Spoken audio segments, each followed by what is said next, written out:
Hello दोस्तों, आज हम जानेंगे भारत के 6 ऐसे लुप्त खजाने जिन्हें आज तक कोई खोज नहीं पाया है। भारत में खजाना लूटने के लिए दुनिया भर से कई आक्रमणकारियों ने भारत पर अनेक हमले किए, फिर भी वे खजाने को पूरी तरह से नहीं लूट पाए। भारत का स्वर्णिम अतीत बहुत समृद्ध रहा है। दुनिया भर से अनेक लुटेरे भारत को लूटने आए, जैसे पुर्तगाल, डच, अंग्रेज व मुगलों ने लूटने की कोशिश की, लेकिन वो फिर भी पूरी तरह नहीं लूट पाए। भारत को सोने की चिड़िया भी कहा जाता था। आइए जानते हैं उन 6 लुप्त खजानों के बारे में। सबसे पहले नंबर पर आता है कृष्णा नदी का खजाना गोलकोंडा। कृष्णा नदी के बारे में तो हम सब जानते हैं, और गोलकोंडा हैदराबाद की एक तहसील है। गोलकोंडा में एक बहुत बड़ा किला था जो गोलकोंडा किला के नाम से जाना जाता था, जो 1518 से 1687 तक कुतुब शाही वंश की राजधानी हुआ करता था। यह जगह हीरे के खदान, हीरे के खजानों के लिए दुनिया भर में मशहूर थी। कहा जाता है कि जो दुनिया के सबसे मशहूर हीरे हैं, कोहिनूर और हुब हीरा, यहीं से निकाले गए थे। कहा जाता है कि गोलकोंडा के हीरे की खजानों में आखिरी बार खुदाई 14वीं शताब्दी में की गई थी। तब तक भारत दुनिया भर में एकमात्र ऐसा हीरे का देश था जहां सबसे ज्यादा हीरे निकलते थे। ये हीरे की खदान कहाँ थी, इसका आज तक सही से अंदाजा नहीं लगाया जा सका, पर कहा जाता है कि यह हीरे की खदानें कृष्णा नदी के किनारे हुआ करती थी। कहा जाता है कि हीरो के खजानों से निकाले गए हीरे आज भी कृष्णा नदी के तल में पड़े हुए हैं। इन हीरो की खजानों के कारण गोलकुंडा दुनिया भर में प्रसिद्ध था, क्योंकि उस समय में केवल यहीं से हीरे निकलते थे और दुनिया भर में भेजे जाते थे। दूसरे नंबर पर आता है नादिर शाह का खजाना, जो कि दिल्ली में स्थित है। नादिर शाह के बारे में तो हमने किताबों में बहुत ज़्यादा पढ़ा है। उनके युद्ध के बारे में, उनके शासनकाल के बारे में किताबों में बहुत ज़्यादा दिया हुआ है। नादिर शाह सन 1736 से ईरान के शासक हुआ करते थे। सन 1739 में भारत पर आक्रमण किया। उन्होंने 50,000 सैनिकों के साथ दिल्ली पर हमला किया। इस आक्रमण में दिल्ली में बहुत ज़्यादा लोगों को मारा और काफ़ी लूट मचाई। कहा जाता है उनका युद्ध का मकसद था कि दिल्ली को लूटा जाए और इस पर शासन किया जाए, पर वह उसने दिल्ली को लूटा तो जरूर प्रशासन नहीं कर पाया। कि नादिर शाह ने जो दिल्ली को लूटा था, उसको ले जाने के उनके कारणों की 240 किलोमीटर तक लाइन लग गई। और कहा जाता है कि जब नादिर शाह दिल्ली को लूटकर वापस जा रहे थे तो उन्हीं के तंबू के सैनिकों ने उनकी हत्या कर दी थी। और नादिर शाह के मरने के बाद यह खजाना अहमद शाह दुर्रानी के हक में चला गया। बाद में कुछ समय बाद अहमद शाह दुर्रानी की किसी बीमारी के कारण मौत हो गई, और कहा जाता है कि उन्होंने यह खजाना मरने से पहले कहीं छुपा दिया था।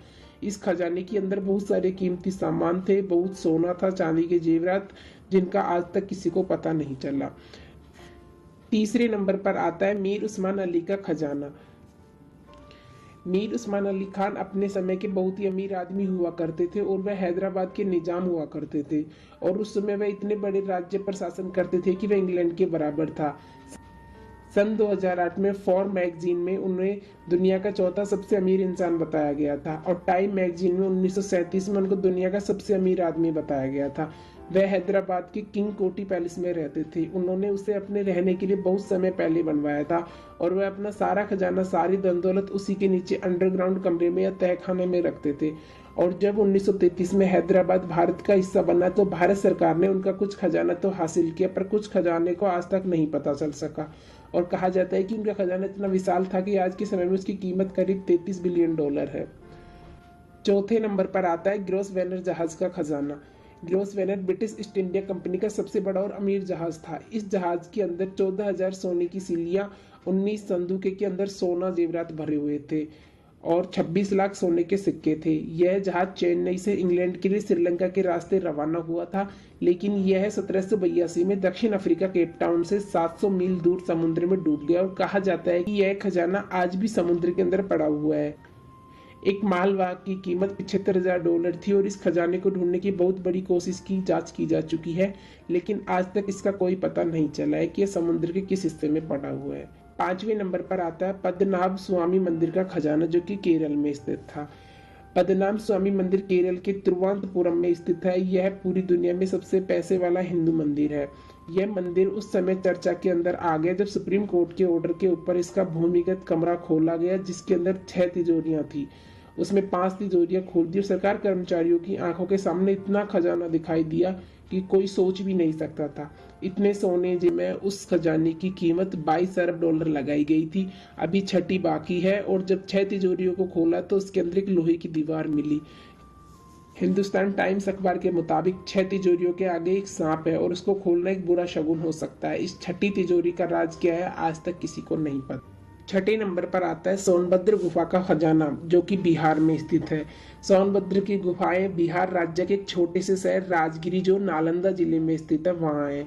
और इन गुफाओं को सोने का भंडार गुफा के नाम से भी जाना जाता है, क्योंकि कहा जाता है कि इन गुफाओं में बहुत ज्यादा खजाना छुपाया हुआ है, जिसे आज तक कोई नहीं खोज पाया। यहीं पर भगवान बुद्ध ने मगध के सम्राट बिंबिसार ने बनवाई थी, कहा जाता है। और कहा जाता है कि ये गुफाएं खजाना छिपाने के लिए ही बनाई गई थी, और राजा ने सारा खजाना अपना इन गुफाओं में छुपाया था कि जब गुफा में प्रवेश किया जाए तो पश्चिमी दीवार की तरफ एक कमरा है, उसके सामने एक दीवार है, और इस कमरे की पिछली दीवार से खजाने तक का पहुंचने का रास्ता आ जाता है। इस रास्ते का प्रवेश द्वार पत्थर की बड़ी चट्टानों दरवाजों से बंद किया हुआ है, जिसको आज तक कोई नहीं खोल पाया। और अंग्रेजों ने इस दरवाजे को खोलने की कोशिश की थी तो तोपों के द्वारा, पर वे नाकाम रहे। और आज भी तोपों के गोलों के निशान इस दीवार पर देखे जा सकते हैं। कहा जाता है कि गुफा की दीवार पर एक संख लिपि में कुछ लिखा हुआ है, और इसमें इस दरवाजे को खोलने का राज छिपा हुआ है। पर इस लिपि का आज तक कोई अनुवाद नहीं कर पाया। और हमने आपको यह भारत के कुछ सबसे बड़े लुप्त खजानों के बारे में बताया। इसके अलावा बाद के बहुत से छोटे छोटे ऐसे खजाने जिनका आज तक किसी को पता नहीं लग पाया, और यह भारत के लगभग सभी राज्यों में पाए जा सकते हैं, क्योंकि भारत के अंदर पहले बहुत राजा महाराजा हुआ करते थे। इसी कारण उनके अलग अलग राज्यों में अंदर उनके आसपास सोना चांदी हुआ करते थे, जिस कारण वो आज भी आपको मिल सकते हैं, लेकिन उनके बारे में किसी को जानकारी नहीं है। तो आज हमने इस वीडियो के माध्यम से भारत के कुछ लुप्त खजानों के बारे में बताया। अगर जानकारी पसंद आई हो तो वीडियो को लाइक, शेयर एंड चैनल को सब्सक्राइब कीजिएगा। Thanks for watching.